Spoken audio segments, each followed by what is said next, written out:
为每个人心态也都很自信，所以我们现在已经打到9连胜了。最近我们队伍有输有赢，没有全部输掉，状态还可以吧。IG 的话，他们是一个现在为止最强的队伍吧。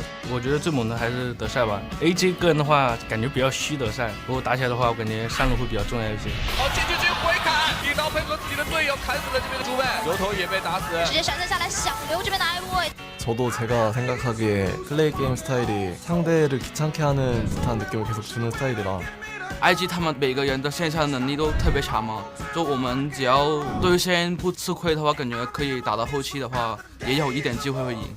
AJ 强势进场，1扛4，油头再接控制，这一波瑞兹带了3个队友走，但是留下了可怜的挖掘机。跟他们打的时候稍微小心一点 ，AJ 跟那中段的 TP 这个正常发挥，应该我们没有什么特别的压力。 IG 现在状态也很好，就战绩也很好，就他们现在一直在连胜嘛。我希望能在我们这里能赢他们吧。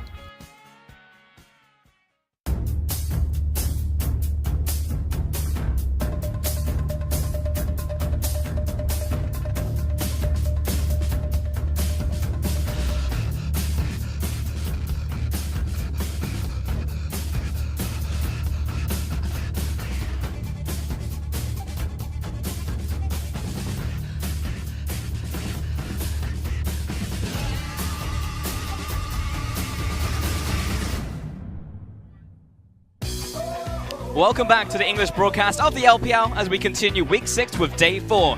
With little less than 2 weeks left in cross-conference, it's the last chance for teams struggling in their groups to snag some much-needed wins to try and make their playoff runs. Teams such as FPX, who we'll be seeing at the start of the day, go up against Suning Gaming. We've already had a bunch of upsets and streaks made, and also streaks lost so far in the LPL. We'll see if that keeps up coming into today in day 4 of week 6. Only a couple of weeks left of cross-conference. We'll see if the teams can make those playoff runs. Hello, ladies and gentlemen. My name is Richard Polscam, and alongside me today is Zach Rusty Pie. Hello, hello. How are you? I'm fantastic. We're back, more LPL, more exciting games today, actually. I'm very excited for our first set in particular, for no real reason. I just like the teams that much. Yes, indeed. But this is, of course, day 4, so we did have some action on Tuesday and Wednesday that did happen. Unfortunately, we weren't able to cover them. However, we do have Dom to catch us up. Thanks, guys. Week 6 saw Vici Gaming versus Rogue Warriors on Tuesday. Despite a strong presence in the early game, Rogue Warriors simply played the style they're so well known for at this point, scaling and winning with SMLZ. Game 1 saw Vici Gaming slowly losing ground until a teamfight loss, and Game 2 ended even faster, with Flawless smashing his way to a series win, 2-0. Suning versus WE was a much more exciting series, going all the way to Game 3. Game 1 showed us Suning's stereotypical early and mid-game decisiveness, though WE's experience and patience allowed them to wait out until they saw an opening they could utilize, taking a 60-minute Game 1. Game 2 was nearly paltry by comparison at only 30 minutes, with Hacker and Knight bashing down the doors of WE's base before they could take the time to set up, evening up the series. Now Game 3 again saw Suning take early momentum, but Team WE, like in Game 1, were able to set up a valiant defense, and Xie on his Kassadin was able to wait out the game until his 6-item power spike, and from there, it was pentakill time for the Janitor champion. The resulting ace gave the series win to Team WE. Congrats on the penta, Xie.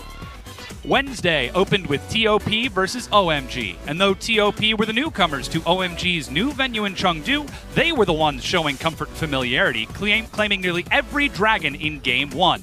Marin and his cohorts struggled, but eventually took that game. The second match saw Marin on his classic Renekton, the first of any major region, and adorned with his World Championship skin, he proceeded to attempt to put the beatdown onto Xiang.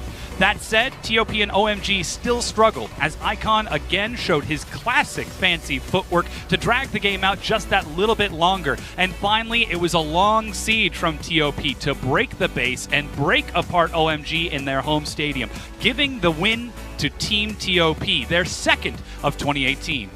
The final set dropped Jingdong in the Snake Pit, and though they fared well, they ultimately fell as nearly all others have before them. JD again play with their new jungler Xiaohan and AD carry RD, who show surprising confidence despite being rookies for the team. Jingdong's Lumao did serious work on Bard, finding the picks necessary for JD to equalize the series after a Game 1 Snake win. The final game started off slow, but quickly escalated as Snake found a series of kills that snowballed into an early Baron. JD, zoned out of the pit by Crystal's Caitlyn, decide to take an unorthodox approach, taking the fight and flashing 4 members into the pit, with Braum the last to follow up. Ultimately, they lose the fight, ceding the Baron and the game to Snake, closing out the series 2-1, with Crystal's Caitlyn auto-attacking, scaring JD all the way back home. Can anyone escape the Snake Pit alive, or will IG and FPX keep the antidote all to themselves? At this point, only time will tell. That being said, there are only 2 weekends of cross-conference play left, and from there, it's a straight shot to playoffs. Who will fall and who will rise? Let's find out in Week 6 of the LPL.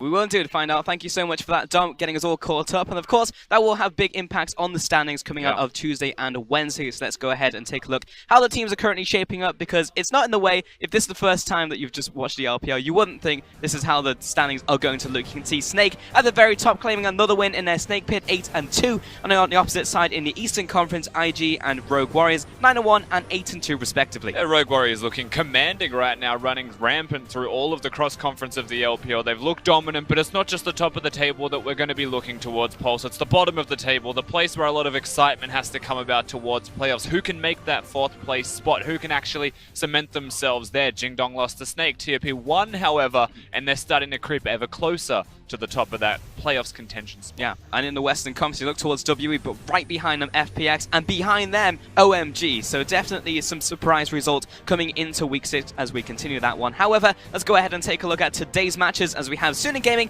taking on FPX for our first matchup of today, both 5 and 6, and IG will take on Billy Gaming at the end of today. Yeah, Suning Gaming FPX is an exciting first set, so stay tuned for that one. But most importantly, Invictus Gaming against Billy is a battle of the top laners, and it is one battle that you do not want to miss as 2 completely different styles clash. Yeah, it would be very fun to watch that one unfold. However, we are catching up in the LPL. We are now on 8.4, so we have skipped the 8.3 patch, and we went straight from 8.2 to 8.4. Now, that will have a lot of implications on the LPL here, Rusty. Yep, certainly will. And the first place that we have to look, Pulse, is one thing that we have that no one else anywhere else has, and that's the Lee Sin. Now, the Tracker's Knife has been removed, which is the reason we bring up Lee Sin. Lee Sin hasn't actually changed at all, but is in a very difficult spot to still exist. So junglers like Flawless may not find the same success now that there's those free wards missing. And the reason that this is important isn't just Lee Sin, it is the fact that the Tracker's Knife is gone. Wards have to be placed somewhere, have to be found somewhere on Summoner's Rift, and we are starting to see Eye of the Watchers in mid lane rise in priority,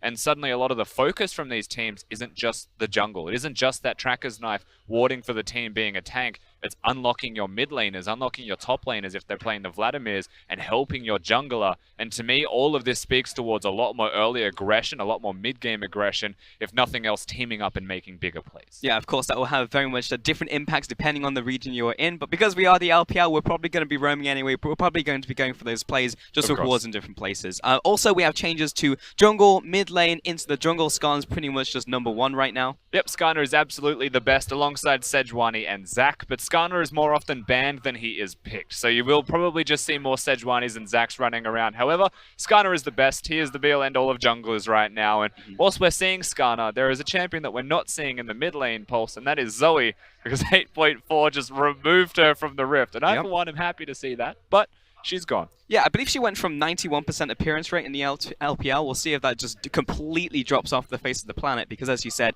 big changes to Zoe. However, we are seeing some new champions come to the Rift in the form of Armored Bears. Yes, we definitely are. We're seeing Volibear start to exist. He was played once, I believe, in the NALCS, and it won. It's an okay champion now, and the reason that Volibear's come back so much is the change to the E. They've done a lot of other things to him, extra movement speed when he dashes towards targets, so you might see him in the jungle, you might see him in the top lane, and it's a flex that could potentially be seen.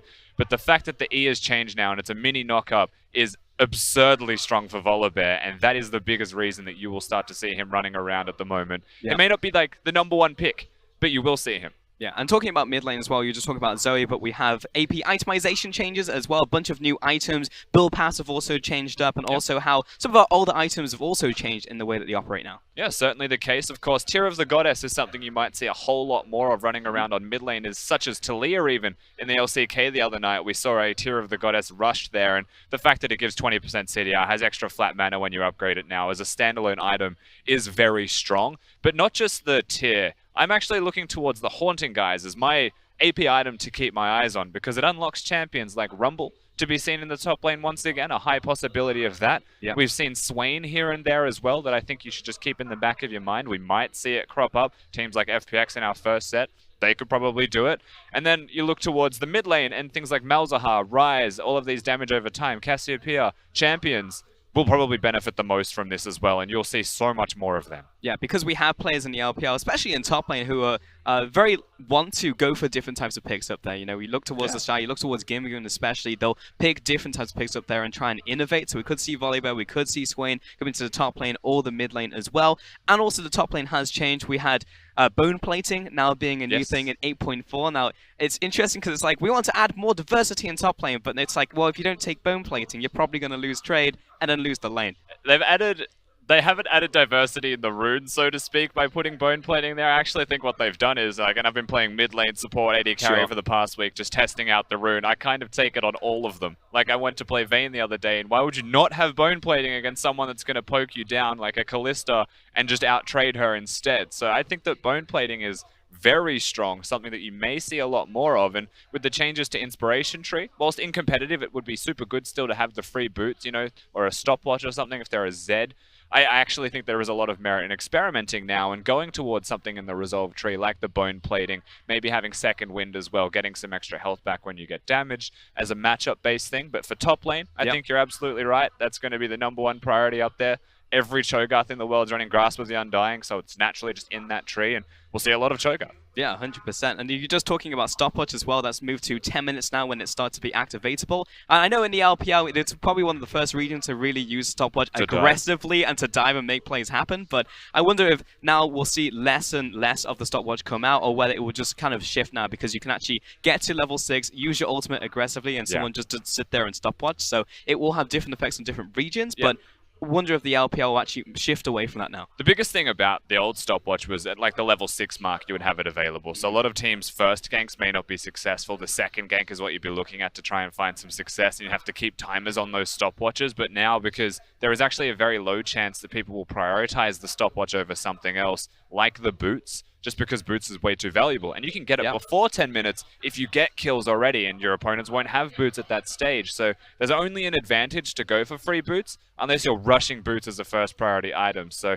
you will see that as a higher priority, but how that affects the LPL, I'm not sure, because diving was availability for them. They had the stopwatch to dive now with that first ultimate, opposed to using it defensively when someone dives me. So I do wonder if that slows down the pace of the dives that we have, actually slows down the timing of them even. Yeah, 100%. We could definitely see some different movements towards different types of runes here coming into the LPL and how that affects the different teams.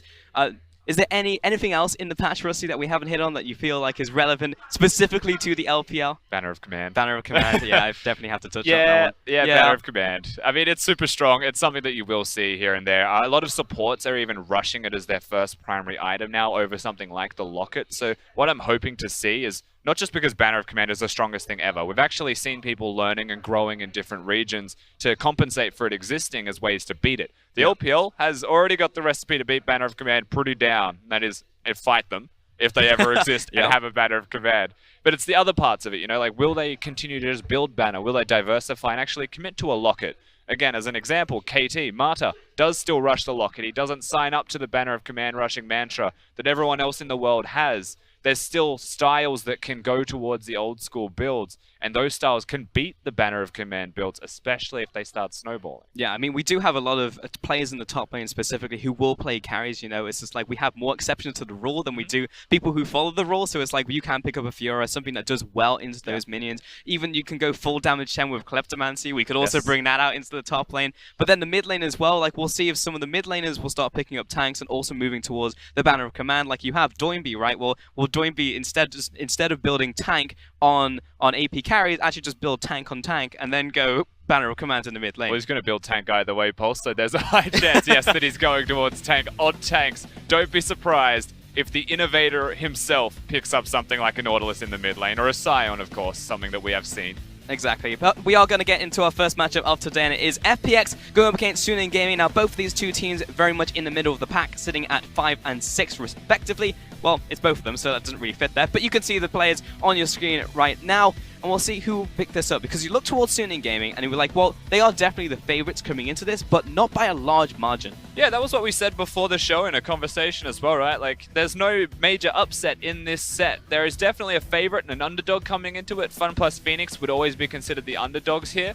But if they win, you'd be like, that's really good for them. I'm not surprised that they won. That's just kind of the state of the standings between these teams and the inconsistencies that they constantly show as rosters, which I think is the biggest deal here. If FPX just show up on the day and Suning Gaming don't, well, then it's a one-sided affair. But at the same time, what I want to see is both of them to be prepared, to show up ready to play, and to play their best. Sure, we can go ahead and take a look at the rosters. Xiao, Ao, Hacker, Knight, Fury, and Yoon will be manning Suning Gaming, so no changes here. Hacker going to be maintaining the starting spot in jungle here. And I do feel like this patch helps Suning Gaming just a little bit. As we go over to FPX, it's Gimgoon, Pepper, Bing, LWX, and Crisp. Yeah, indeed, and we'll see what Pepper has cooking for us today, because Pepper has looked better and better in recent games, though FPX have gotten the chance to play against everyone in the Eastern Conference. And we're like, well, hey, FPX, like, when are you going to start picking up wins? And it seems like against some of these middle-of-the-pack to low-of-the-pack teams, FPX, that's where they found their stride. Yeah, FPX have found their strengths. They're still Suning Gaming, to be fair, right? So that's where this matchup becomes rather delicate. If you're looking at Suning Gaming as dead in the middle of the pack, they beat everyone below them, they lose to everyone above them. Well, then FPX, if we're calling them underdogs, should just definitively lose, right? Sure. But that's definitely not the case here. That's just the expectation that we have. And the reason that I don't think it will be the case is because we're on a new patch and because FPX are in this game. I just blatantly believe that that is going to favor FPX. Suning Gaming are slow, trying to be a macro team. They're trying to actually slow down the pace and be super calm and methodical with what they're doing, whereas FunPlus Phoenix are just chaos incarnate. Like, they just want to do crazy things, pick crazy things, have new strategies, and innovate constantly. And on the first day, in the first set of a brand new patch in the LPL, I have a feeling FPX can do something wild, or Suning Gaming will not be refined as they used to be when it comes to the macro strategy. All right, Rusty, what does wild look like in this? Specifically, what are you expecting to come up from FPX? So we spoke about this when we talked about like bone plating, how that affects top lane, mid lane even is going to change with itemization changes. So do you think it's going to be itemization? Do you think it's going to be draft? Like, what's going to change? My initial thoughts here, and I definitely don't know if this is going to happen, is that we will see a Scion flexed as an earlier rotation for the side of FPX. I just think putting it mid lane, you know, Bing does play the tanks, he plays the Galio. Sure. That's just something that I would be keeping my eyes on as they try and protect LWX. Yeah, that would be very interesting to see if they actually do that in the end. For now, that's going to do it from the analyst desk, though. We are going to send it over to the casters to get us into game.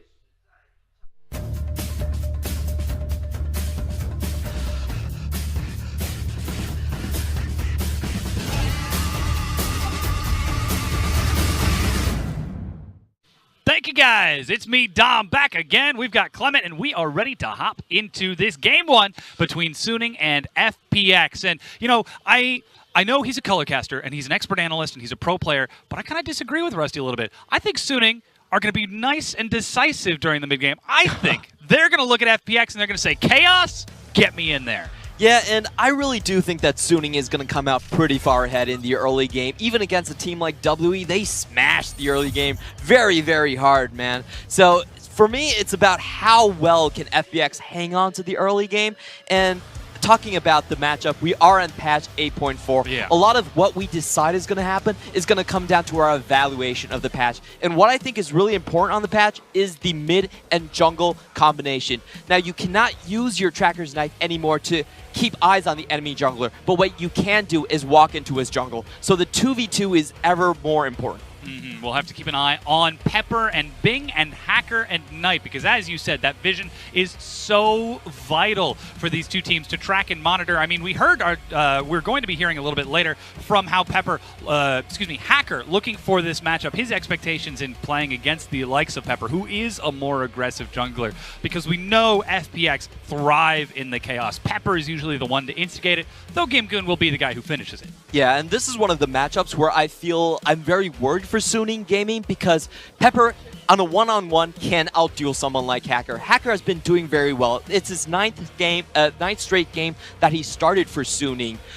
They also have Tien as another jungler, but the way he plays is he goes into the enemy jungler with the pushing lane and he places wards. He's the best at keeping tabs on the enemy jungler. Highest jungle control rate in the LPL, but he's going to have to fight against Pepper now. It's not enough to just place a ward and leave. Yeah, he absolutely is, and this is where we look to the likes of his mid laner, that pushing mid lane that you talk. Why Knight is playing champions like Corki, why he's playing champions like Taliyah, so that he can push and follow up.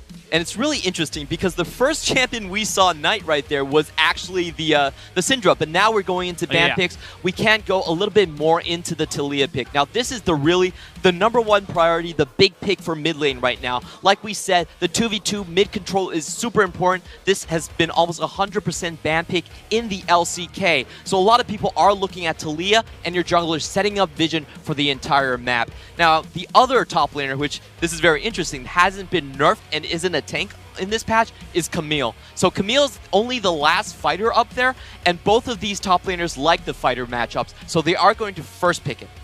Already you can see a quick priority for Suning in their solo lanes. It will be interesting to see where that Camille actually goes, if Hacker takes it and uses it to try to invade with Knight, or if that goes into the top half of the map for Xiao Al to give him something to fight back against Gimgoon. But is he going to do it? Is he about to lay down the gauntlet? He is. LeBlanc wow, this is in. A huge step for Bing. Now, Bing is one of those mid laners that we don't really think is in the top of the LPL, hasn't shown great mechanics, but this is one of the counter matchups that we've been seeing in the LCK popping up. You now have more time to abuse your level 6 power spike, get those kills in before Taliyah can do anything, and it really does give Taliyah a bit of a rough matchup. She will have to go into the Seraphs rather than into the Ludens early. Well, definitely keep an eye on this matchup as Bing, he's been sort of growing into his own since his entry here into the LPL, not quite seeing the star-studded rise like the likes of Knight, who's really just taken off. But after a great performance on Galio a little over a week ago, it seems like he's finally found that wind under his wings, that momentum that he needs to feel confident in his mid lane. As taking LeBlanc into Taliyah, that's a scary matchup. If you ever find yourself distorting over the Unraveled Earth, that is a bad place to be. Yeah, but LeBlanc does have a lot more kill power once level 6 comes, and that's what we're going to look for the matchup. We have the traditional pushing lane of Knight coming out, the LCK kind of strategy, and then into the jungle. Well, FPX is going to try to stop that with dueling power, one-on-one solo style with that LeBlanc pick. And it's really interesting because this matchup, while we can't see the bans going on right now, we can talk a little bit about the mid matchups. It's about, do you want to go the Seraphs, or if you want to go the Ludens for extra push. Now, in this matchup, it kind of forces the Taliyah to play back a little bit, get the shielding from the Seraphs first. We'll see how Knight decides to play this, if that will force Hacker to pull back, if Knight is also playing defensive. We've got Jarvan now locked in for Pepper, very powerful, jungle champion on a very powerful jungler. He gave it the hover, and then we pulled out. I think the champs guy was like, no, it's too soon. We can't allow people to be influenced by this. All right, he's going to swap it over to Skarner. Now we've got the bans all properly lined up. It was Fiora and Sion taken away from Gimgoon, where Sejuani and Zac were taken away from Hacker. So it looks like FPX, we're expecting that Camille to go top. And if this Leona gets locked in, actually the Leona is going for support, but the Skarner locked in, we know that Camille is going top. Definitely right now. There are no hard counters to Camille, really. We've seen people pick the Fiora or the Jax into it, but that means that it's going to be a locked fighter versus fighter matchup in the top lane. I'm super hyped for that happening. Yeah, ooh, Thresh now locked in for Fury in the bottom lane, tagging along with the likes of, with Yoon, tagging along with the likes of Fury. Now we're looking for the final pick for Gimgoon on this top half. Normally FPX puts so much weight on his words as he is such a star-studded solo laner. And as the clock runs down, he's going to lock it in. Malphite, LeBlanc, Jarvan. So a lot of new picks coming out for patch 8.4, even the Malphite coming in. Now this might not be the typical tank you're thinking about. In High Challenger, we've seen Sunfire and then into Triforce. Malphite actually has very good stats as just a fighter champion, so that top lane is going to be explosive no matter what. The big point of the map, however, is still going to be the mid lane. How will that turn out? If Knight is going to get ganked and shut down early on, then the matchup actually looks very different. And in the bot lane, this is kind of a weird matchup because usually the Thresh doesn't do that well into the Alistar. They're looking for a much more defensive lane in the bot lane for Suning. We'll see how this works out as the coaches go ahead and shake hands. Suning and FPX, so much is on the line for these two teams, 5 and 6, both of them on the cusp of that final playoff spot for their respective groups. And Suning, we call them the playoff gatekeepers. They've beaten every team that's worse than them and lost to every team that's better than them. Now they go up against the team that's exactly equal with them in the standing, 5 and 6 versus 5 and 6. How is this going to shake out? Is it the chance for Suning to climb up and try something new? This pretty much means that Suning's only chance to climb the ladder is through these cross-conference games, and they are looking to put themselves a bit further than Jingdong. Jingdong do have the head-to-head against them, so they will need to improve their record if they want to stay in playoff range. Certainly going to be close. Meanwhile, FPX on the other side, they finally found some momentum. Their chaotic style starting to come together against the cross-conference teams that aren't quite accustomed to it. And now with this newfound wind under their wings, it's up to FunPlus Phoenix to try to bring it back against Suning and prove that they're the ones who deserve to make playoffs. And they're really running the anti-stopwatch type of composition. Tons of pick coming out from FPX. Now, this type of composition wouldn't fly just 2 patches ago because everyone could dodge everything from the Malphite, from the LeBlanc when she hits level 6. Not anymore. That 4-minute extra window will allow FPX Chaos style to reign supreme.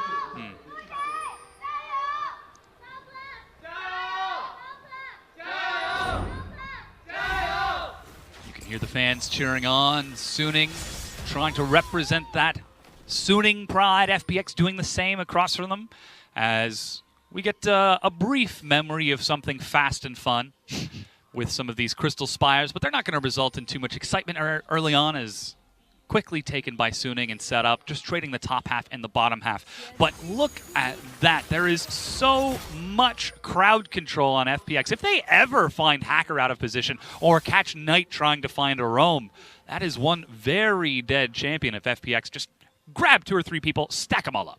Basically, that is true. Both of these teams are running very heavy pick type of compositions, and when this happens, whoever gets the first pick usually comes out ahead, the victor of this matchup. So I think a lot of it really is going to come back once again to that mid lane priority. We're seeing some of the new key runes, right? Keystone Masteries right here. And for the Skarner, because he can't go for the Unsealed Spellbook, it's really important to notice that he has gone for the Predator. Deciding instead to chase down enemy champions. We've seen what happens when Skarner starts to pick up some movement speed, though. Now here in the bottom lane, LWX and Crisp going to take some early lane control as Leash is going to be gifted over to Hacker. And on the opposite side, Pepper doing the same as Bing taking a very unfavorable trade along with the Knight who takes an early level 2. Such a beating coming out. LeBlanc in the early game really doesn't have much say in this matchup. Gets pushed in very easily. She's really waiting on that post 6. But this does give a lot of chance for a Hacker to kind of set up how that will happen. In this patch, 8.4, I really think if you have a lead in your jungler, it becomes very hard for the enemy team to come back. You can't constantly go into the enemy jungle, and they're not going to have that defensive vision, especially in the top side, to counteract that. And now take a look at this. Pepper going buff, Raptors buff, finds himself in the river. That means Hacker will be able to head up on that top side as the junglers effectively swap halves of the map. Meanwhile, Xiao Al happily pushing into Gimgoon on the likes of this Camille, though the matchup certainly could become a lot more exhilarating later on. And it seems as though both of the mid laners seem to know where the junglers are. You can see Bing shadowing towards that bottom half, Knight shadowing towards that top half. Nobody wants to take any chances. Suning has a very easy read just because they warded the buff at the start with their level 1, so they definitely understand where each jungler is, and you can see the warding in the bot lane from Yu, trying to cover all their bases. They're not going to get ganked here from Pepper. And wow, this is really interesting. Crisp actually bring the new rune we have, the tonic rune. Exciting to see how that's going to work. Yeah, it pretty much gives you free movement speed. Knight is thinking about heading up top, but Hacker has already left, and though the highway has been cleared behind the Baron, there's no traffic. He decides not to head up, Swings back down to the mid lane as Bing, I'm sure, has been pinging Mia the whole time. Finally sees that Talia back in. But this is exactly what we expected out of the likes of Suning Gaming. Knight and Hacker setting up a highway for one of the two to invade and then the other to roam and follow up. Hacker paved the way and Knight roamed towards the top half. Wasn't able to make anything happen, but if GameGoon is not always on his toes, he could be caught out like that. Yeah, he's playing the lane very defensively. We did see like he did start for the top side, so that was a bit of time lost in the lane for him. This matchup typically isn't very good until he gets one defensive item, and then he can use that efficiency of the early Sunfire to get back in the lane a little bit. No recall just yet out of GameGoon, saving up for that little bit of extra gold. And the bottom lane, Fury eating just a bit of harass. Here you can see some of the jungle stats. Pepper, number 14 in KDA, 2.89. His opponent, Hacker, on the opposite side in first with 5.63. That just speaks to the synergy of the jungle mid. Hacker definitely a much more consistent jungler. He isn't always going for the crazy plays like Pepper. If we're talking about mechanical prowess, I would say Pepper is probably a better jungler, but Hacker's got the brains. He knows how to play smart, how to play around his lanes, and has been making much fewer mistakes. Ooh, Knight immediately flashes the ethereal chains. No chance for Pepper to try to get in there. And that's exactly what we just saw from the stats right there. Pepper, very high first blood percentage for his team. He shows up mid, and we see Knight have to burn a flash. Whereas Hacker on the other side, he was in 19th out of junglers for wards placed per minute. So Tracker's Knife probably not going to affect him too much, but should be keeping an eye on the likes of Pepper through other means. Yes, Pepper definitely the one that to always go warriors, always go very aggressive. We made this joke with Frost Current to say, hey, what's his warrior to Cinderhulk type of ratio? And Pepper's answer would probably be, I can't divide by 0. Yeah, exactly. As Hacker with the first Predator, he gets his boots, heads on up top. GameGoon has Flash and Ultimate, but Teleport from Bing scares him back. Still a very big win for Suning right there, getting a Summoner, and this is going to alleviate a lot of the pressure from their pushing bot lane. What I'm seeing out of the Drake right now is this is kind of a bad situation for Suning Gaming. Bing has already hit level 6. Their bot lane is both of their AD and support have a better matchup, and it's an Infernal Drake. So you really want to look toward FPX making the most out of this situation, trying to punish people that might come and contest this Infernal. For now, though, it's just maintaining vision around this side, still using that yellow trinket in replacement for the lack of Tracker's Knife. Here you can see the Lost Chapter changes, the CDR on the item. And still, Knight looks like he is going to be heading for the likes of that Morellonomicon over the course of this laning phase, still sticking with the very safe item. And of course, Bing going for that Gunblade, as is standard on LeBlanc. Yeah, you can see how FPX is already choking out vision from the enemy team. SNG, they have no vision in River whatsoever. And if you look at the jungler builds, they're really far off from getting anything. Oh, what this is the yeah, LWX goes very low, and the Ignite is even used by Yoon to bully him out of lane. Suddenly all the vision that FPX were trying to set up might become put at risk. Yes, this does give a window for SNG to venture out into the river. LWX, he was having a very good laning time, but unforced error right there gives everything back. And of course, stepping into the trap, always painful, as LWX with the likes of Fleet Footwork. His first recall is into Pickaxe and completed Ninja Tabby. So he looks like he's continuing to expect harass and auto attacks from the likes of Fury during the course of this laning phase. Still no recall out of Fury, but it looks like he might just head back and finish off now. 72 CS for that first recall. Yeah, and that was a 14 CS swing just with a single trade right there. The Caitlyn was having a hard time, but getting that Thresh hook in saved a lot of the problems there. And I guess... Yeah, they're actually invading on the blue buff right now. GameGoon's even pulled over as Hacker. Gonna try to fight this. Just scaring FPX back. Ooh, Suning do have an extra member right there, so FPX understand they're not seeing Thresh on the bot lane. Instantly back off. Trying not to take any risks. I can't believe I just said that. Talking about FPX not taking risks. Holy cow, what year is it? But still, they're playing it very patient. 8.5 minutes in. Pepper still looking for first blood. Oh, Yoon might be trying to bait this. He's caught forward. That's the Lantern. Pulls himself back, but goes down. Cataclysm first blood. instantly gets him killed, and that's kind of the effect we're seeing with junglers not having Tracker's Knife. There is no vision on either side of the river. Makes ganking junglers a bit stronger. This is my prediction as well as Rusty's prediction. And FPX using it very well, catching out the Talia without the flash, instantly kill her, and that's going to change the matchup in quite a lot of number of ways. It's going to allow Pepper to go in and keep tabs on Hacker much easier. And as a result of that death, Knight, if you were taking a look at his items while it happened, he bought Sorcerer Boots, then I'm sure he paused, opened up the enemy team, saw their crowd control, hit undo, and bought completed Mercury Treads instead. So talking about that crowd control, Suning, recognizing the potential threat that presents, decided to take it safe instead. Still an extended laning phase out of Fury and Yoon. Still no towers being broken. Nobody has even looked towards that Infernal Dragon just yet, as Rift Herald is about to make his way onto the map. But like you said, that is a slight advantage for Pepper now that he has just a bit more gold in his pocket. Overall, in 8.4, we expect the lanes to be less aggressive and for more ganks to come in. It's harder to know which side the enemy jungler is on. And in professional play, if you don't see the enemy jungler, you're typically not going to go in for an all-in. So lanes are going to quiet down. But for ganking junglers, that's actually very good because they can go anywhere and there's going to be less anticipation for them. Oh, that's going to be the engage onto Yoon. He flashes back. Pepper shows up. Flay sends him backwards as Yoon tries to kite it out. LWX running forward. Fury trying to body block. And we'll keep him alive, but here's Hacker racing in. He's going to catch up, trying to get some damage over the wall. The hook goes right in between them as teleport is going to be completed. Bing goes forward, as does Pepper. Still not quite enough to finish off these kills, though, as Pepper is kiting it back to heal, and he is still alive.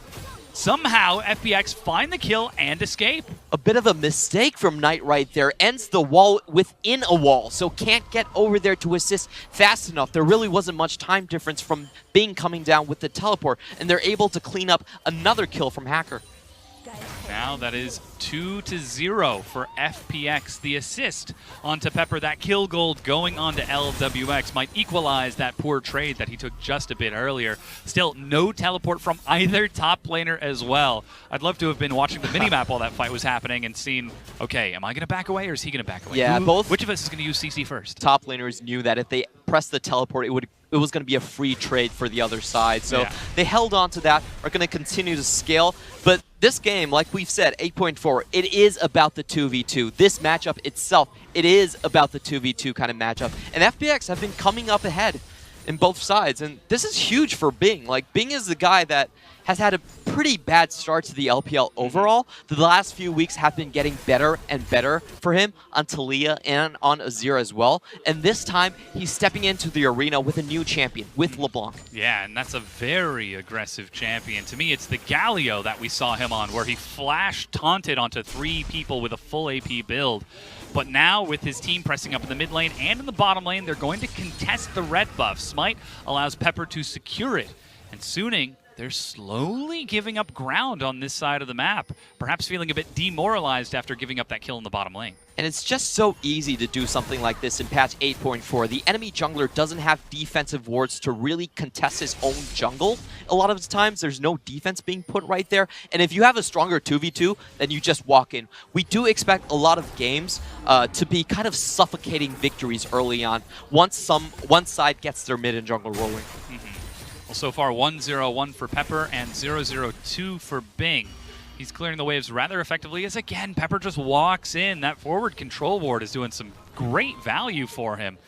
As Knight finally pulled over just a bit more to help Hacker try to clear out some of this vision. But take a look at the trade-off. In the bottom lane, LWX and Crisp have been unlocked in the meanwhile, and are now there looking at roaming right back into the jungle. Yeah, Fury and Yoon have been holding on to this matchup surprisingly well, even getting the CS lead in this lane, which is rather surprising. Like, both of their lanes, Caitlyn has a very hard time trading with the Varus. Varus can do short trades and then just back away with his abilities. But as a Caitlyn, you pretty much have to auto-attack your entire way. Much slower trade. But FPX, they are going to look for the Infernal Drake. They have complete vision control over this side. No teleport ready for Bing, so he's going to have to try to convince Knight that he's still there. You can see the decoy in the mid lane scaring Knight away from the minion wave. and just buying enough time to allow Pepper to finish it off single-handedly while the bottom lane pushes, while the top lane pushes. FPX showing some impressive macro as they keep Suning locked down in all 3 lanes. I think it's impressive being. Now, while we did think that the patch itself might not have fit FPX very well, the reason was that their 2v2 wasn't really the best. A lot of times their early game failures have been because of that 2v2, going over aggressive early on, getting punished for it. But if Bing is going to continuously show up like he has in the past few weeks, then it's no problem. 8.4 is going to be fine for FPX. We should certainly hope so, as FPX still maturing that much more as a team in their entry here into the LPL. Suning trying to do the same, just a few more months worth of history and age behind them, and showing a bit more experience in how they're trying to adapt, and it seems like taking a slower approach to this patch 8.4, as Rusty predicted. Turns out I was wrong. Sorry, Rusty. You can absolutely rub that in when we get to the commercial break, but... I was there with you. Yeah. Wrong side of history. Suning, they're taking it slow. They're just trying to hold on. Still only 400 gold between the 2 teams. Nothing too explosive outside of that Infernal Dragon. And like you said, it might just be that slow, choking out early game that FPX are trying to go for. Yeah. Now, Suning do have the better late game in terms of just the Caitlyn, but we do have to mention that both sides are still playing catch compositions. Whoever gets the first catch will usually win the entire team fight. And FPX, they have the lanes that can move first. The bot lane's been freed, the jungler's been freed, and also the mid lane has more priority. So it's really about how much can FPX leverage their lane advantages so far, and if they can get like a massive snowball going. You can see FPX is already looking for a pick. They've got Moby boots on Crisp. He's got Flash and Ignite. Just sits in the brush with Pepper to zone Suning back while LWX pushes bottom. And now that the recall has been completed, LWX has finished off his Gwynsu. Suddenly, if LWX shows up, that pick is quite a bit more intimidating. The wave is pushed in, but there's really nothing left for Suning here on this side of the map. They don't feel safe pushing up to the turret because of the lack of vision onto Pepper and the roaming of Bing. Play. Xiao Al trades with Gimgoon, drops the ultimate. Look at the... How did you know that was a big play before it even happened? That was amazing. I just said look at the Bing play. He was... Oh, the Bing play. Yeah, they were sending LeBlanc top, so it made sense that Gimgoon would try to trade in that moment, because that meant that Xiao Al wouldn't be willing to trade back, because he wasn't sure if the LeBlanc was actually a real LeBlanc or a fake one. So we were looking for a trade to happen in the top lane. That said, we do see Xiao Al recall safely, completes his Triforce, and uses his teleport back on the top side of the map. Now, Gimgoon looks like he's walking, holding on to that Summoner Spell, but he does not have the Unstoppable Force. Still, Suning respect this. They fall back from their own jungle. That ward line is just creeping further forward every recall. Yeah, and you can only defend this pretty much with control wards, which cost a lot of money and are cleared out very easily. You don't have the stealth wards to really hold the line anymore. And we can see Pepper, pretty much, he knows he has better contact strength at this point. He's just going to live in the enemy jungle. Just stepping forward time and time again. He's got the timer on the red buff because he took it last time. That being said, Xiao Al roaming towards the mid lane. I don't think he's been spotted unless he went through that tri-bush behind blue. But now it's the fight over red. Yoon is going to start it as Hacker quickly races forward. They see Crisp, they see Pepper. Smite, level 10 for Pepper, level 9 for Hacker. But without Fury having any big items, this is going to be a really difficult fight to contest. And they give it up once again. Yeah, and there's another thing we have to mention is that Gimgoon does have the teleport lead over in the top lane. So with Suning not really sure how much of their jungle has been infiltrated by wards, they just have to give it up. On 8.4, we do expect contact junglers like brawling with people, to be a bit stronger. So we're talking about the likes of Karsa, MLXG, getting a leg up. But on the flip side, junglers that typically play around their vision and play to have a controlling style, guys like Ning and SKS, might have a harder time. Here we can see Pepper feeling very happy about 8.4 as Bing roams towards top and then still sends the decoy to try to distract Xiao Al, but it seems as though Suning have grown wise to that. And Hacker was even on the top side of the map just in case a brawl were to break out, but still not too much excitement as Xiao Al looking for the proc, but Pepper is there.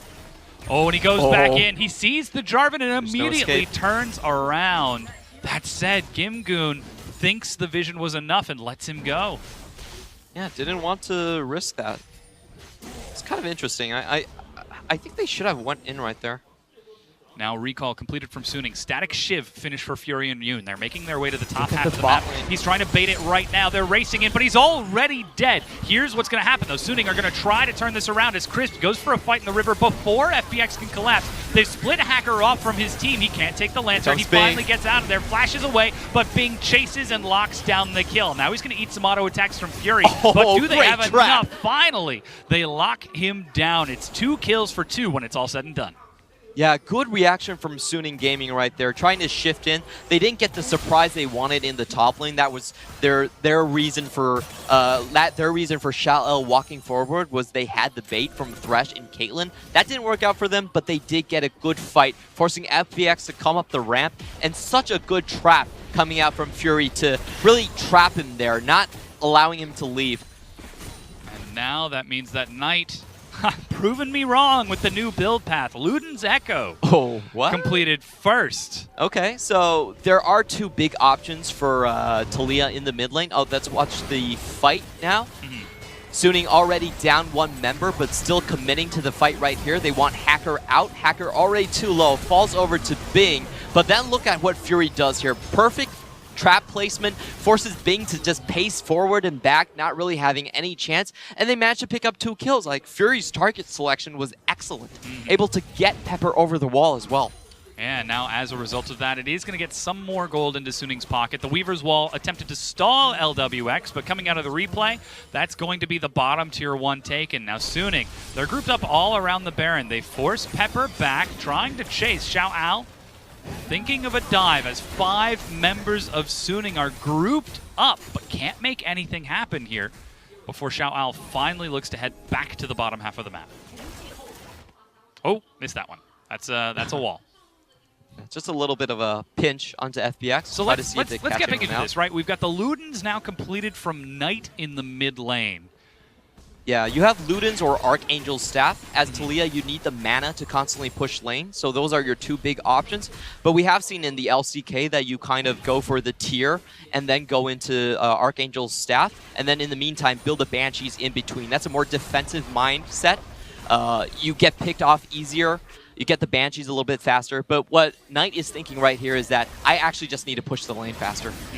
And play defensive that way. Ooh, he might be in trouble. He's got Flash, Unstoppable Force, brings him low. Look at the damage, a solo kill and no one Gimgoon. expected, because Malphite is going for the Triforce like we predicted in the ban picks. Malphite, he's really underrated as a top laner. A lot of times we've seen, if you're playing an off-roll, people will just pick up Malphite. You have a relatively clean early laning phase. It's very easy to pick up CS with your Q, with your AoE. You can sit underneath tower just fine. And then when you pick your Triforce, people don't have their mentality switched up enough in time. It's like, wait a minute, this Malphite is now going in on me? Yeah. He's been sitting under the tower for the first 10 minutes. He's doing damage. Why is he doing damage? Oh god, it hurts. And then you're dead. Yeah. So the question is, how does Xiao Ao react to that? He's already got the Tiamat and a Vamp Scepter, which to me says Ravenous Hydra split push, but that seems dangerous against a pick team. Yeah, in this type of a matchup, you actually need the Titanic Hydra. Okay. Just to survive, just because Malphite has so much damage. So the way Xiao is going, yes, he'll have a very strong late game split push build, but for now, he's not that good against Malphite. Oh, Pepper trying to get the auto attack and collapse onto Knight, prevent him from getting down, but he misses it, and Knight surfs right on by, turning that around, getting the kill onto Gimgoon. Oh, what a missed opportunity. A flag, a Damascene standard could have stopped that from happening. Yeah, but it seemed like he knew it too. He was sitting right on the track. He backed away out of it, then perhaps maybe A-click just a bit too soon. But like you said, very close. Still, FPX, they knew what they wanted to do, weren't quite able to pull it off. Again, trying to bait Knight down to that bottom lane, use Xiao Ao as his own bait against his team. But now it's 3-5, 1,000 gold advantage for FPX. Now they're going to get a chance to do some damage onto another turret as Fury finally finishing off his Infinity Edge, trying, but unsuccessfully defending that top tier 1 as it's being chipped away by LWX. Yeah, they did move down to try and help out the bottom lane fight, so left lane for a while, and that's why FPX got such a large window to deal damage in the top lane. And now that the Baron is up as well, tons of priority on that pit. You can see the trap line coming out past that red buff as Knight continues to hold ground in the mid lane. Slowly but surely hemorrhaging health on this turret, but still holding on to it. And the game slows down once again as everyone completes their recall. Gimgoon with his teleport heads back to the bottom lane. No Triforce finish just yet. Still no Ravenous Hydra for Xiao Al either. Though we do now see the Liandry's finished for Knight, so he's going for extended fights. No Banshee's Veil second, no safety, no nothing. Knight is just one of those guys that really emphasizes damage. He actually has the best damage efficiency out of any mid laner in the LPL. You give him gold, this guy will give you tons and tons of damage. Especially with the Liandry's Torment Madness on the likes of a big old tanky Malphite, big old tanky Alistar. That's going to be great. But that said, they've just given up so much presence on the map. By seeding past the river, that's going to be a Cloud Dragon taken by FPX. Smooth moves on that. And this does open up another win condition for FPX in the mid to late game. It is that second Elder Drake. What is it called? Dragon. Elder Dragon, yeah, sorry. The Elder Dragon, going to give them 100% buff to previous Elemental Drakes. So that's a huge thing to look for, and the damage itself should just be able to end games. Of course, they need to survive that long. At the soonest, that's 43 minutes with a 35-minute initial spawn and 8-minute respawn. Knight, ooh, looking to trade with Bing, but there's the chase. Xiao Al has found Bing. And though Deceptive LeBlanc may be, she cannot escape from the Hextech ultimatum. I love watching catch versus catch matchups. It's all about who can move around the map faster. It's a lot about execution and mechanics at the same time. And most importantly, team coordination. 3 people coming in at the same time, cutting out 3 routes for Bing. There was nowhere he could go. Now that brings it 5-4, only 1,000 gold difference between the two teams, and Suning still have that gold standing on the map. There are 3 tier 1s slowly being chipped away, as Crisp and Pepper going to try clearing out some of this vision from Suning. And FPX, they've been doing a great job playing with this vision, but here is just a single lapse, and Hacker races in to punish, along with Xiao Al from the other side. Well, it's really interesting. This wasn't scripted from Suning Gaming. They pretty much just baited Bing to go aggressive right there. Like, Bing's not a very easy champion to catch up, but they still managed to do it. A little bit of misplay from Bing, and fortunate that Camille was around. Oh, there's a fight breaking out top lane. Yoon is already dead as Pepper manages to get the kill. Weaver's Wall tries to zone them out, but Bing chases. Flash from Fury and a QSS to clear the slow, as Knight trying to catch up, but there's a Cataclysm. Fury locked down. Another kill to FPX. 5-man converging on the map at once. Heal forced out. And Knight with some big damage, able to get the knockup. Newt, I've never called him that before.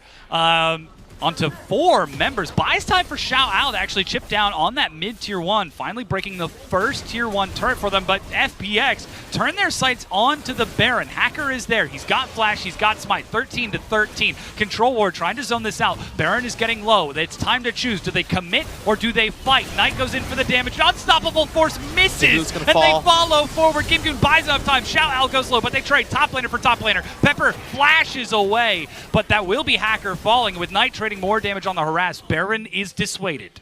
Knight made the right call. He's doing so much damage. He's staying back and able to chip out with that Liandry's Madness sort of passive there. Oh man, the Ethereal Chains almost catching onto Knight again.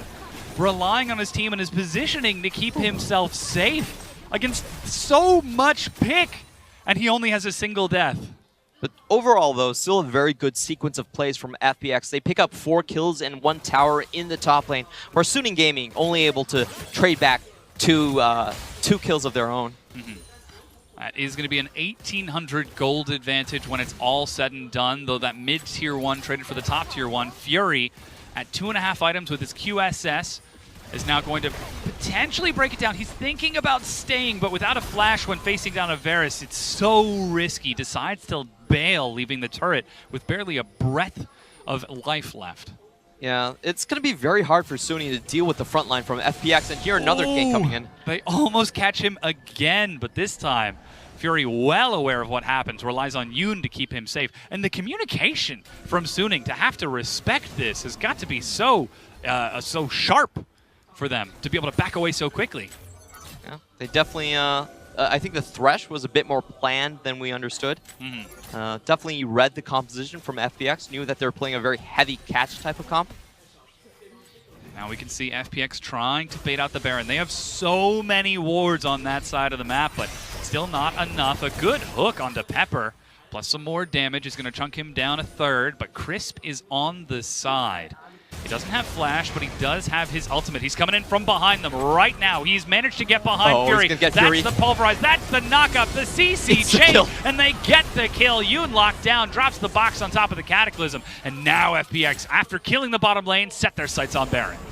I guess Vision is the enemy of Chaos because FPX is doing so well in these patches. Nothing on the left side from Suning to spot out any of these hidden cows in the brushes, and they're able to make such a clean pick. Xiao Al chases Bing down, chunks him down to half. Hacker looking for the big flash, but he backs away just in time. He's got the flash ready. At 1,300 health, he's over, and he steals it! The mistake from Pepper. He smites too soon and trades it over for his life.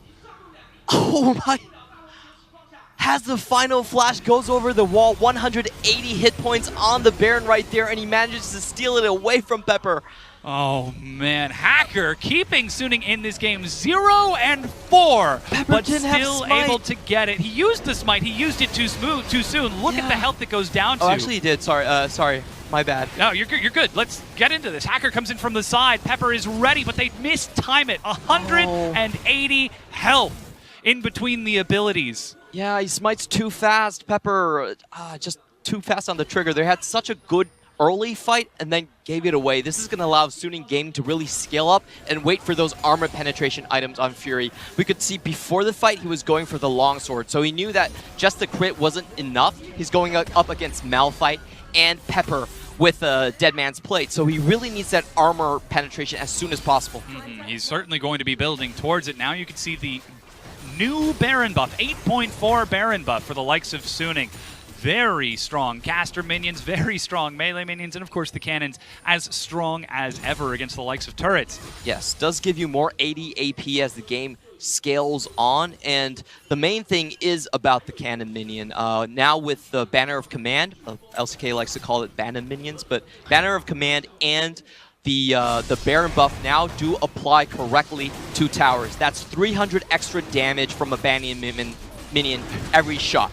So it was a bug fix. We'd like to say sorry, guys, but it's a massively game-changing bug fix. It really is. That being said, the only members with the likes of the Baron buff is Xiao Al and Knight, as everyone else died or was dead when the Baron was stolen by hackers. So it's not going to yield too many results for Suning for the time being. FPX, well aware of this, take their third dragon of the game. And the next one's Elder. It's going to be about 36, 37 minutes in when it spawns, putting the final Elder, I say the final, the second Super Elder at about 45 minutes if they take it on spawn.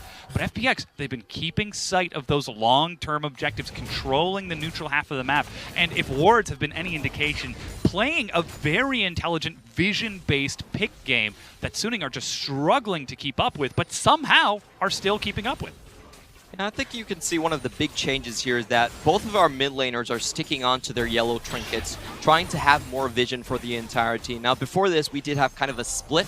A lot of mid laners would decide to go for the sweeper. As we can see Xiao Al taking the bottom tier one finally. Gimgoon even teleporting in to help secure the kill. 3 members versus the 1. And as a trade-off, though, Suning will get the turret and finally start to push up in that mid lane just a bit more. Still not resulting in too much, though. Bad play from Shala, pushing up way too far. There's no pressure anywhere else on the map for them, so a bit of a throwing his life away right there. If you're playing a 4-1 composition, you always want another point on the map to be pushing with you. Now, Knight pushing up top lane. He's going to take the role of that 4-1, though with the likes of Airy and not Unsealed Spellbook. He's stuck with that heal the entire game. As is Bing with the Electrocute. He already took the teleport, well aware of how he needed to build this. And now we've got the new Rabadon's Death Cap, level 18 for Knight. Only 33 minutes in. Holy cow, that's a lot of AP. I love how they changed the item pathing for Rabadon's Death Cap. Double NLR? Yeah.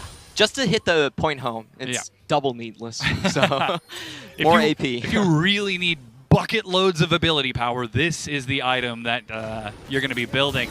Finally, I think this might be the first time in the game, outside of that first buff, Hacker is allowed to take his red buff, and Fury's there. He's late enough in the game that the AD carry gets it. LWX has to back away from the Weaver's wall. Bing leaps forward, doesn't have enough to finish it off. That was a very long wall toss from LWX's side. He was pushed back all the way towards river, which is surprising. Might have just been clicking or trying to get a move animation or something. But still, the turret finally falls. Crisp stepping forward to deny some of the vision for Suning and continuing to provide safe avenues to flank and collapse and look for the picks that his team composition so demands.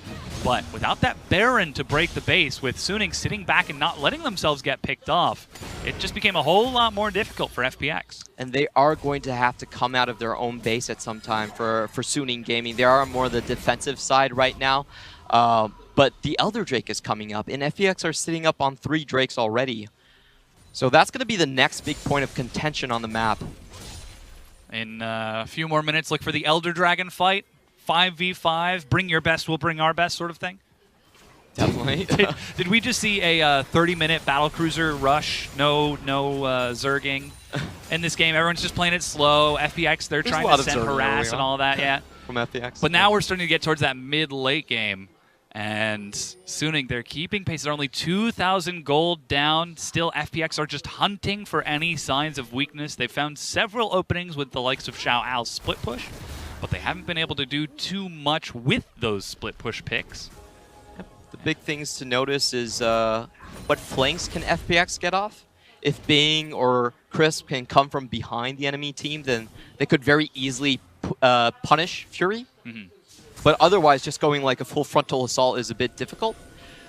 I'm really interested in what the Camille Malphite interaction is. So I'm wondering if Camille can actually ult Gimgoon midway to just stop him. As he's ulting? Yeah, I guess you can't. I believe that he stops when he hits the edge of the box. But you have to put it on before he actually starts the animation. Okay. Because if you drop down while he's moving, he will continue to travel the distance because the box will be centered on him when he's already halfway there. You just saw an attempted pick from Yoon, tossing out the hook, not quite finding anyone. There's the Lord Dominic's regards that you were talking about. Lord Dom's with me right now. Is that how he got in his name? Yes. No, a different Dominic. Okay. But still, FPX, they're looking for a pick. They're going to find Xiao Al again on the bottom half of the map. Finally locking him down. Look at all of the crowd control. Sterix buys a lot of time. Flash and he gets the kill. Xiao Al trading 1 for 1. And the Baron's up in 6 seconds. That's insane. He manages to survive with the Sterix gauge and then travel back the damage, and then like trade back the damage with the second proc of Q. Oh, now Hacker feels empowered to step up. There's still a lot of CC, but without LeBlanc, a lot of the damage is missing. Red buff is ready, but you can see some wards being placed by Suning around this Baron buff. Gimgoon going to try to make the best of it. He's pushing the bottom tier 2 as Suning swap towards the mid lane, knowing they've still got control over the river, over the Baron, so they've got a huge triangle that they can move through right now. But still, FPX, they're going to trade with the likes of Gimgoon, who's still sitting on his teleport, and again he goes in. Oh no! Pulls him out of the flag and drag. Finally using the stopwatch, but there's just so much damage, so much CC, no escape for the jungler just as Bing spawns. And they do have the teleport from Xiao El, so they could look to start this Baron immediately. Tragically, animation canceled as it was happening. Now we know what takes priority. All right, now Suning turn onto the Baron. They're chunking through its health. Teleport from Gimgoon to get in as Xiao Al follows up. Weaver's Wall splits the team in two, and look at the damage on LWX. He's pinned against the wall, flashes over. Gimgoon in the front. The AoE being traded in this front to back, but Crisp is turning it around. Xiao Al chases LWX on the side, eats a chunk as Gimgoon gets pulled in. A 3-man knockup is not enough. Another kill to Suning. Oh, and all this starting from Pepper being caught out there in his own jungle, venturing too far in. Wanted to keep tracks if SNG was starting already. And now the Baron is being taken successfully by Suning. That said, FPX are not sitting idle. They turn towards the Elder Dragon, happy to take it. And now we get to see 8.4 Baron versus 8.4 Elder. Now, just to remind everyone, the first Elder Dragon actually isn't buff. You have to wait for the second Elder Dragon for your own team to get the 100% buff from Elemental Drakes. So the first one isn't the nail in the coffin, but if anyone takes the second one, I expect a 100% win rate. Look at this. Bing hunting out anyone who might be caught out of position, but Suning playing it so slow, so respectfully. Don't allow themselves to give it up. Here's that fight again. No flanks from FPX. LWX caught in a very bad position against a wall and a hard place. And this is frankly a very simple cleanup for SNG right here. LWX is forced out of the fight pretty early on. More damage traded back, and they just give up Malphite. Yeah, Kim-gun, the sacrifice left by FPX. And now, finally, we're starting to see some of these side lanes taken. The top tier 2 broken down by Xiao Al during the course of that fight. Finally, Suning Gaming for the first time in what feels like the entire game with a gold lead, though it is only about 500. Here you can see the Elder Dragon changes. Respawn time down from 10 minutes to 8, and that massive damage on the second Elder. Yeah, Suning Gaming should look to play more passively for the first 150 seconds. They don't really want to run into FPX now. They're staying on their side of the map and waiting for that buff to really fall off. Taking a fight with a high damage team like FPX with that much crowd control and an Elder is only asking for trouble. So they sit back there, keeping themselves on their own side of the map behind the safety of their vision. And FPX, they're saying, come on, step into the trap. The bear jaws are ready to snap shut.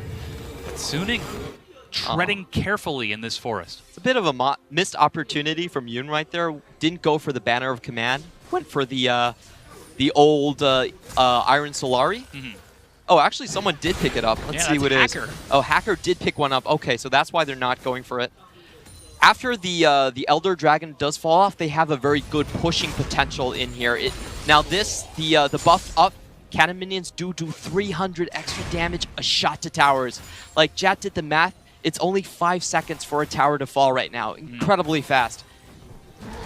That said, Elder Dragon is about to wear off, and Suning, exactly as you predicted, Clement. Push up onto the map in the mid lane, push up top, no teleport for Xiao Al, so he's going to have to play safe here. Even the Scryer's Bloom used to try to clear out some of this vision.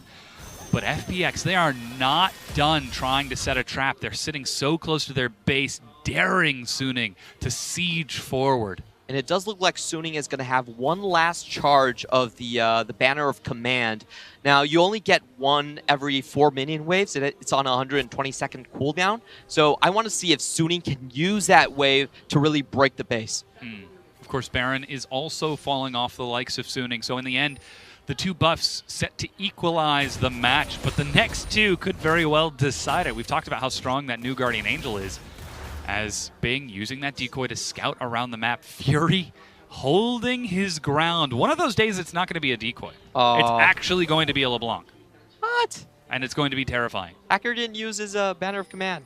Oh, that's... He's still sitting on it. Like, he's got the charge ready. Yeah, but they don't have the Baron anymore. Yeah, they've got a minion now pushing in that bottom wave. Xiao Al, along with the rest of Night, they decide not to go top. It's a feint towards the bottom side, and there's the bannered minion. They finally break down the last tier 2 as Suning playing so slow and so patient. This is smart from Suning. So he held on for the onto the banner, didn't want to use it with the Baron buff combined, just so they could then move back and get more vision control on the Elder.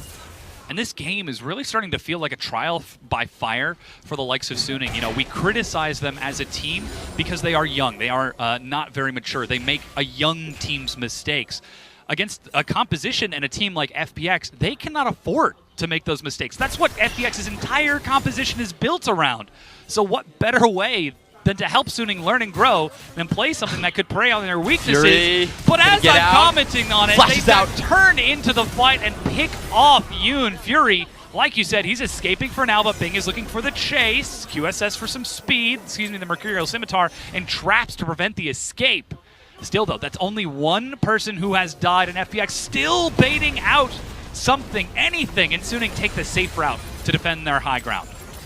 Very good move on the map from FPX. They knew that SNG used all their vision in the bot side, instantly swapped towards the top for a pick.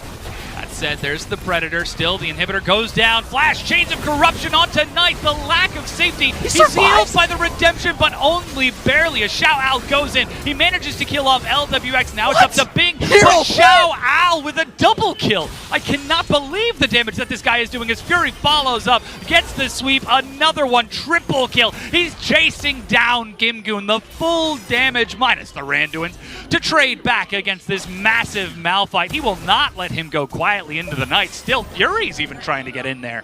As it's slow after slow, the mountain slowly moves. Oh man, like the wind and the rain, the rocks will fall. Gimgoon finally makes his way back to his base, but look at that. Suning have turned the push completely.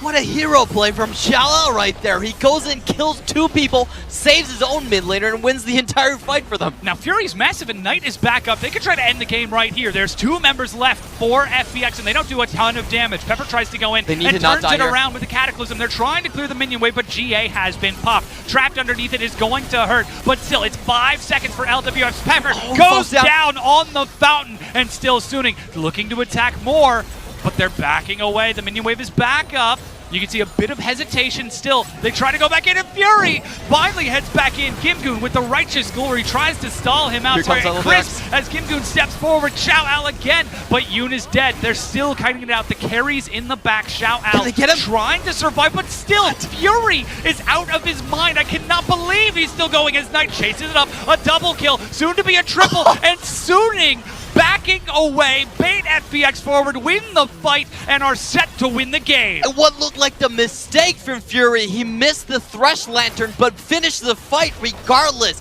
Headshot after headshot coming out against LWX to pick apart the composition. The 6-item Caitlyn is the deadliest. 45 minutes in, Suning turn on and win game 1. Oh, hero play after hero play. It looked like the end for Suning Gaming right there. Another late game mishap. Knight being on low HP, but then out of nowhere, Xiao Al flies in, picks off 2 people, and they get the reverse win. You know, this is when like breaking down and analysis sometimes doesn't really matter. It's about how players play in the heat of the moment. In that split-second decision-making, just oh wow, that was a treat to watch. Yeah, you're exactly right. And this is why we talk about the team growing so much. What an amazing confidence play to step up onto FPX. 45 minutes in, man down, Knight back in the base, and Xiao Al says, you know what? I think we got this. Engages 1v5 and proceeds to get not 1 but 2 kills, freeing Fury to walk up and just chase down the rest. This is just amazing. Xiao was not having a terribly good game before this. He got caught out so many times in the side lane, but to pull it all back in the last team fight, that's redemption. It certainly is. Yeah, it might not be up to us to break down the game. It's up to our analysts. It's all yours. Yeah, sometimes it doesn't come down to the analysis, but we're going to give it our best shot at looking at this one. So let's give it a go. And we're going to start this off with Champion Select because I know it was a long time ago and everyone's still hyped about the final fight, but it is important to talk about. So just taking a look at some of the bans here, there was not a lot of priority towards Skarner, despite him being, as we were saying, one of the highest priorities junglers on this patch. I mean, to be fair, we said there were 3 junglers that were super high priority. You will note that Zac and Sejuani were banned in the second ban phase by FPX. The third was picked then subsequently by Suning Gaming, which was the Skarner. Not surprised to see that locked in with a super high priority. And then we saw a Jarvan as a response, actually, from FPX. And I'm not surprised by that at all. It's Pepper. He does love to play his Jarvans. He loves to be offensive and do damage. And look, for what it's worth, that's the jungle aspect of the draft. That wasn't really a major surprise. It's something out of the ordinary. The top lane was a bit of a surprise, Pulse. Oh, it definitely was. Picking up the Camille, okay, and then it's the Malphite response as the final pick from Gimgoon. Now, we were looking at it and it was just like, where's the Volibear? Is Volibear going to come in? Super good matchup into Camille? No. It is the Malphite in the end, and it's like, matchup, if it gets ahead, it's going to do pretty well. Yeah, exactly. The way that the 1v1 tends to work between these guys is that the Malphite, if a tank ever snowballs against a Camille, whoever falls behind, then neither champion's really able to contribute. Most Camilles will start to split push. They'll start to have a really bad time, build lifesteal, and just sit in a side lane, constantly try and take down turrets and claw their way back into the game for the team through objective control, where the Malphite, if he gets going, doesn't really care about the split push. He's there just to 1v1 and handle Camille, and then he's team fighting, he's grouping, he's trying to ult 5 people and just have the time of his life. And honestly, the game started out that way for the top lane specifically, with the Malphite doing very well, controlling the lane, and the rest of his map was winning. Yeah, and then later Malphite was actually able to 1v1 the Camille in a side lane, even get a solo kill there as well. But then it was about the early game, right? Where we look towards Suning Gaming and FPX, and you look at those two names and you're like, it's going to be a bloodbath in the early game. We're on 8.4, there's less wars, they're just going to fight it out. No, actually what we saw in the early game in terms of styles was a complete swap-up, and it was actually a very slow early game. It was really interesting, actually, to watch FPX playing. I know I said that Suning Gaming will be a slower-paced team. They've been trying very hard to do the macro style and just calm down the pace of the game. But it almost felt like FPX were like, heck yeah, like let's just do it. Let's slow the pace of the game down. Let's just draft the strong 2v2 with jungle and mid lane, have LeBlanc and Jarvan pressure constantly, and keep the Skarner down. It's like they wanted the Skarner. They were prepared to combat the Skarner for the early game and snowball a lead through that. And it did start out that way. It actually started fantastically with pressure in the jungle, went down to the bottom lane. Everything was going right for them. Malphite had a Trinity Force. He was 1v1 in Camille. Like, all set up to succeed. Yeah, 100%. You know, props to Pepper as well in the jungle. Also with that 2v2 mid and jungle duo. The fact that Pepper just wasn't going ham all the time. He was actually controlling the early game, allowing them to do things. However, all of that was like great. Early game goes over to FPX. What do they do next? Well, they go towards the Baron.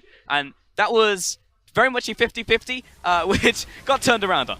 Yep, so the Smite, you'll see it go very low health here. Just watch it now. 180 health on the Smite, 18 health before Hacker is able to smite that himself and take it away. That close to getting the Baron, and you would have to say, for FPX, that close to getting an extra victory there and finishing out potentially the entire game. Their composition with the Baron would have been able to take down structures, but on the opposite side, when Suning Gaming get it, they were bought time. And if nothing else, the time is enough to get them to further items, to get them to further stages in the game. And once you hit that point, when a Caitlyn has 6 items, when Xiao gets to 4 items, gets to 5 items, and starts feeling himself, then the tides turn. 100%. And FPX, after that, were able to regain control over the game, were able to push up to Suning Gaming. It actually looked like they were going to win the game up until the very end of the game, and it actually took Xiao going hero to turn it. It certainly did. Now, this fight starts off with Knight caught well out of position, but because of FPX's team composition, when they go forwards, they have no way of going backwards. So who's going to keep their AD carry alive when Xiao's getting into the flank, getting into the back line? This front to back was in complete shambles, and suddenly Suning Gaming were just able to walk over them. Compliments of this man on your screen. Exactly. He didn't have the best laning phase, didn't even have the best side lane. However, when it really counted in the moment, he made it happen. 26.7% of team's damage. I feel like a lot of that was probably in that final fight right there. Managed to turn it around, and then they sweep the game following that play, run them all the way to base. So really good stuff coming out of Suning. Just managing to play up in the moment. Yeah, exactly. FPX start getting picks. They start pulling it back. They were about to get the victory. Suddenly Xiao makes a hero play, and then Fury does the same thing, exactly the same afterwards. And those 2 hero moments is enough to get them a victory when perhaps they shouldn't have deserved it at all. Sure, and it was good stuff from both of the 2 teams. We have to compliment, of course, FPX and how they handled that early game. We'll see if they can do it again heading into Game 2, because, of course, this is the best of 3 series. For now, we are going to send it to a quick break before we get an answer to that question.